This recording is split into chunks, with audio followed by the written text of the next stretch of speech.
what's going on with the housing market and Australia. Let's take a look at this and I'll give my own reaction to it. Housing market is the warning for the world. Don't you feel like this is all around the world? Like people have to move countries to literally afford rent, to not live with parents.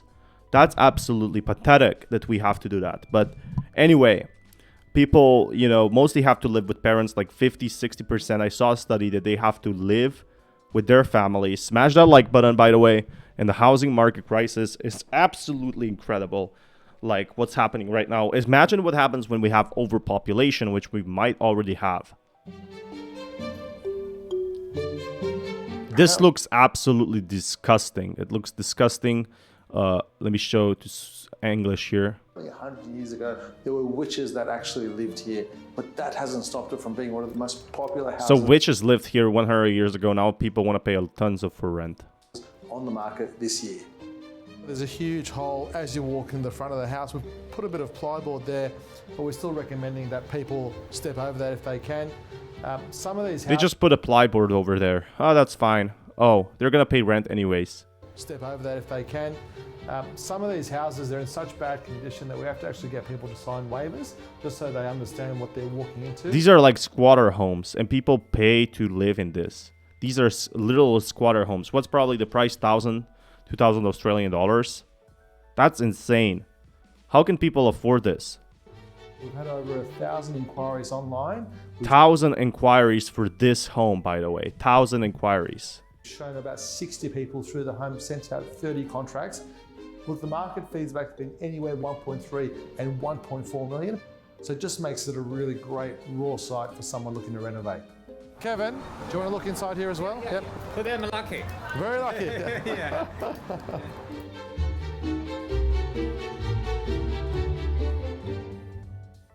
Well, ladies and gentlemen, we're here. Look at how many people are waiting. Just look at this. How many people are waiting to buy this house? Doesn't this look like a dystopian world to you? Like there's going to be one unit block available and people will have to be like in cage fights. Here to sell. So we open the bidding, ladies and gentlemen. That's a joke, by the way, but it sounds pretty unrealistic. To me, it's too insane. 1,100,000. I thank you for that, sir. 1.5. 1 million for this house, by the way. 1 million. 1,600,000 I have. Wholesaling at 1,918,000. Sold, sir. Congratulations, ladies and gentlemen. It was sold for 1.9 million. 1.9 million in Sydney. Why would people live in Sydney other than work? That's absolutely insane. 1.9 million. How can anyone below the age of 40 afford that? Below the age of 60, probably in your retirement. Gentlemen, have a great afternoon. Alarms are going off in Sydney, known as Australia's bellwether property market. The coastal city ranks as the second least affordable housing market in the world among... Yeah, Hong Kong is the next one right there. Vancouver, San Jose, LA, Toronto, Melbourne, SF. Sydney's probably the worst, yeah, but Hong Kong is like 18 times. Hong Kong is absolutely incredible. It's like the most expensive housing. I wouldn't, want to live in any of these places. Like, imagine the rent is like, wow, it's 5K New York, same for New York.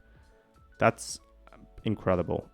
Among 94 major cities. This rush is very overwhelming. There's not enough supply and there's too much demand. Yeah, I've been selling in the area for the last 18 years. The Sydney market is the strongest in Australia, and that has to do with the beaches, the accessibility to the city, airports. It's a fantastic location with a huge lifestyle scene, and I think it's the highest growing population out of all the Australian cities. Would you pay 2 million to live in Sydney? Like, how many places do have good airports, good infrastructure, good weather for a fraction of the price?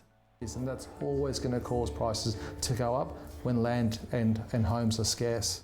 The toughest market I'm finding for buyers are the low-income first-home buyers, and they're often looking at one-bedroom or two-bedroom apartments because you can imagine when rates go up from 2% to 6%, that's huge for someone who's on a single income salary, looking to buy their first home. The predicament is mirrored globally, from the UK to Singapore, with little to no signs of relief. So what's driving this housing crunch? And what are the consequences for buyers, sellers, construction firms, and the government? National home prices in Australia have risen 33% since the onset of the pandemic. At the same time, interest rates are markedly higher. Now, the reason why we're seeing that is the fact that we've got very tight And stuff is still selling at this point. That's absolutely incredible. conditions with respect to the supply of stock on market. We've also got the unemployment rate, which is sitting around a multi-decade low, adding an additional sense of security for home buyers. Everybody can have a job nowadays. You know, not having a job it's not a concern right now. So we're continuing to see that housing demand has been bolstered by a very strong rebound in net migration. The population of Greater Sydney is expected to grow by 1 million by 2041 to 6.1 million people. To cope with that influx, the state needs about 900,000 additional dwellings by then, according to government estimates. How will they get that? I'm not sure. The tight supply of homes for sale isn't the Like, people are buying left and right. It's the disparity between rich and poor that's the real problem here. only problem. Rental markets in Australia are incredibly challenged at the moment. So we've got vacancy rates which are at or close to record lows in most capital cities Australia-wide. We've got very strong demand to rent, and that continues to outstrip the supply of available rentals.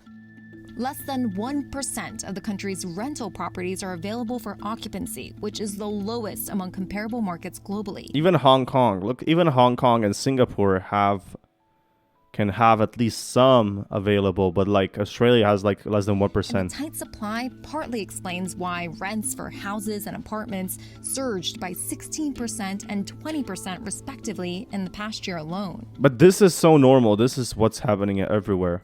The younger generation of Australians that are most impacted by these challenges, and also amongst those on lower income. 23-year-old Harry and his mother live on the outskirts of Sydney.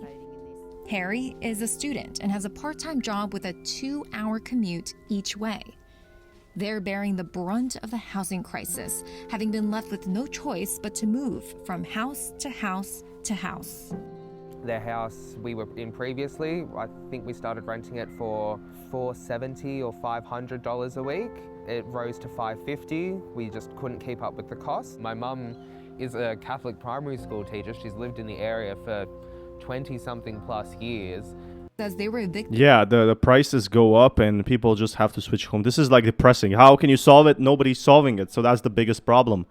If you guys want more content like this, more depressing content, or more educational content on what exactly is happening, I wouldn't live personally in Sydney. I just don't see the benefit of having $3 million to buy a house that might or might not go up in value. So if you guys want more content like this, smash that like button. Peace, everyone.